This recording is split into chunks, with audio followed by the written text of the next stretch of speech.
اے ایمان والو، تم پر روزے فرض کر دیے گئے ہیں جس طرح تم سے پہلے لوگوں پر فرض کیے گئے تھے، تاکہ تمہارے اندر تقوی پیدا ہو۔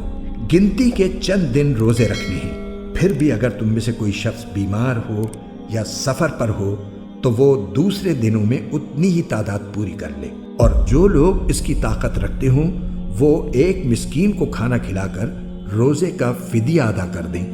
اس کے علاوہ اگر کوئی شخص اپنی خوشی سے کوئی نیکی کرے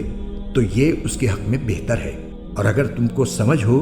تو روزے رکھنے میں تمہارے لیے زیادہ بہتری ہے۔ رمضان کا مہینہ وہ ہے جس میں قرآن نازل کیا گیا، جو لوگوں کے لیے سراپا ہدایت اور ایسی روشن نشانیوں کا حامل ہے جو صحیح راستہ دکھاتی اور حق و باطل کے درمیان دو ٹوک فیصلہ کر دیتی ہے۔ لہٰذا تم میں سے جو شخص بھی یہ مہینہ پائے وہ اس میں ضرور روزہ رکھے، اور اگر کوئی شخص بیمار ہو یا سفر پر ہو تو وہ دوسرے دنوں میں اتنی ہی تعداد پوری کر لے۔ اللہ تمہارے ساتھ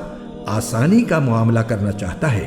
اور تمہارے لیے مشکل پیدا کرنا نہیں چاہتا، تاکہ تم روزوں کی گنتی پوری کر لو، اور اللہ نے تمہیں جو راہ دکھائی اس پر اللہ کی تکبیر کہو، اور تاکہ تم شکر گزار بنو۔ اور اے پیغمبر،